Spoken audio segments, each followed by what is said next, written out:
Hello there, it is Jo from Minerva. Have you ever had trouble sewing lots and lots of layers of fabric together? Well, today we're going to do a tutorial on how to use a walking foot. If you like quilting or you're adding layers together for a quilted jacket, which I'm doing at the moment, then you might find that the pressure from your normal foot squashes the fabric and moves the fabric layers so that they don't work together. One starts to work independently of another.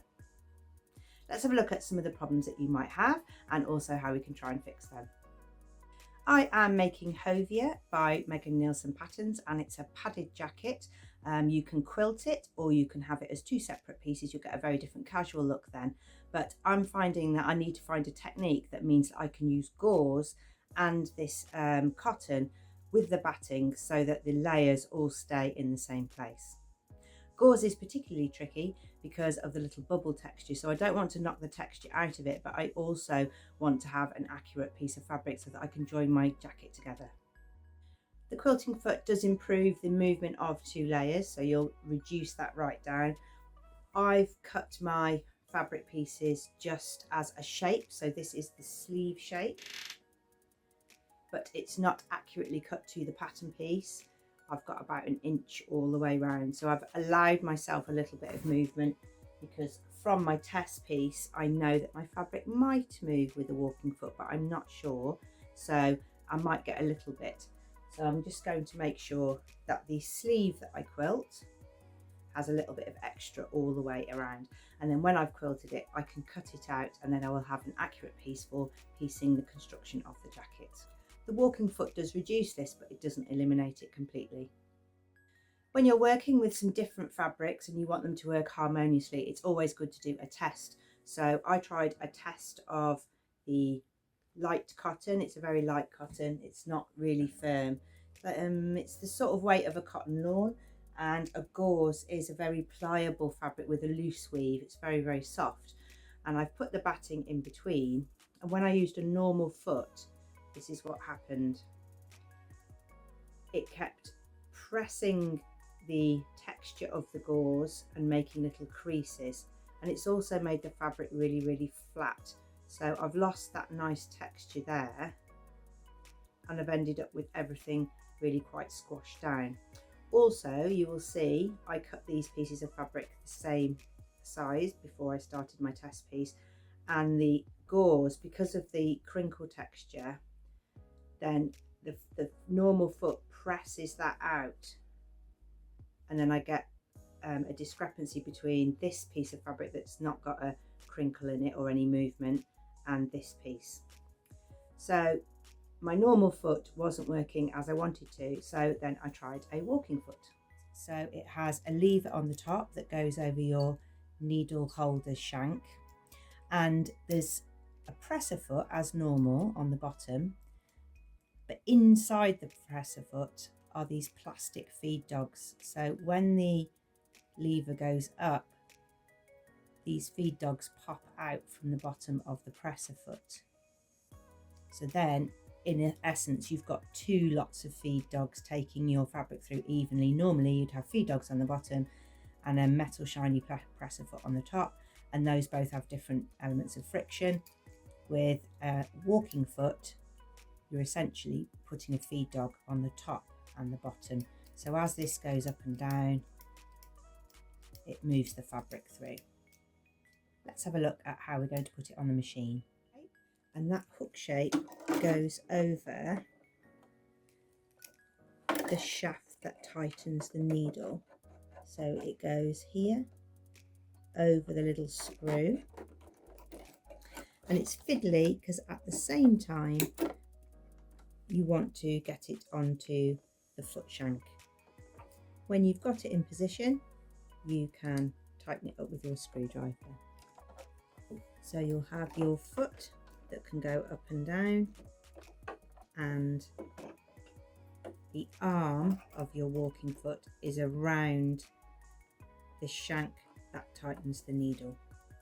It's always good to have a little test, and also when I'm using the walking foot for quilting, I have my stitch length longer, so that you can, a bit like top stitching, you want to see the detail.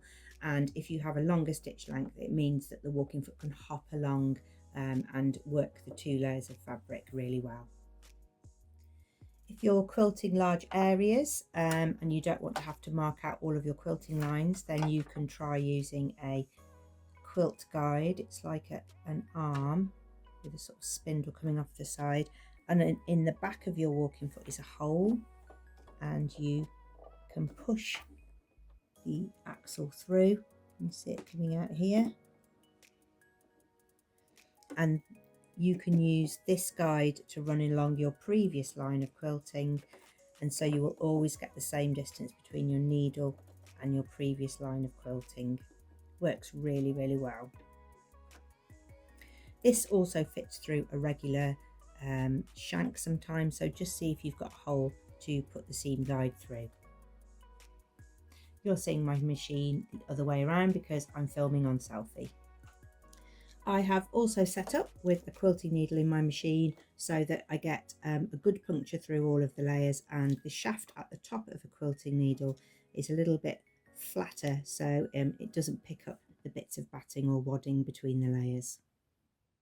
So the first line of stitching that you put in is your grain line 1, because that's going to set the angle for all the other rows of stitching. And then you put your seam guide on top of that row of stitching. It doesn't squash it down like a foot, it just runs along the fabric, and then you can start stitching and use this to follow this line so that your needle line is exactly the same distance apart.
There are lots of different uses for a walking foot, not just quilting. So if you're not a quilter, you might also be using a walking foot for other things. So I'm using it obviously for the layers today, but you can use it with lots of different fabrics.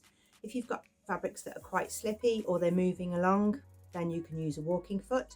So sort of crepes, anything slippy or shiny. You just have to be careful with a walking foot that you're not marking the fabric, because obviously you've got that sort of feed dog on the foot plate and also on the bottom, so it's always best to do a little test. You'll know you need a walking foot when you sew a seam, you've pinned it really accurately, you've maybe even basted or tacked it as well, but when you get to the end of your stitch line, your one piece of fabric has shifted along by maybe ½ centimetre, and you'll think, oh, I did that really accurately, but what's happening is the feed dog is moving the fabric underneath at a different rate to the presser foot on the top. You'll definitely see this when you're working with velvet, because any fabric with a pile, the 2 piles will work together when they're right sides together, and they'll sort of interlock, the piles will, and they'll move at different rates. It also happens with cord quite often, like the little ridges of cord will grip onto each other on the right sides and they will move through at a different rate. The other fabric that you might find useful with a walking foot is jerseys and knits. Because they're stretching under the machine to a degree, even if you're trying not to stretch them. So the walking foot will move the 2 layers through evenly. It's particularly prevalent if you're making something with stripes. So this is a dress that I've made, and this is the side seam here. And I pinned all of these stripes accurately, but I knew that if I use my presser foot, then even if I pin them accurately, it might push through at different levels, and then I would get a little step in the stripe. I used a walking foot here, pinned it accurately, and my stripes have all matched up. A walking foot can also be quite good in a construction way. So if you're making something with quite a strong curve, then the walking foot will keep those two layers together. Quite often if you're sewing a princess seam or a sharp curve, maybe a sleeve head, then you'll see that the one piece of fabric underneath will remain in a very good position because the feed dog in your machine is holding it there. But then the presser foot isn't gripping the top one enough, and then it starts to slide away from the raw edge. So walking feet are also good for sewing curves. So those are some of the different uses for using a walking foot, not just for quilters.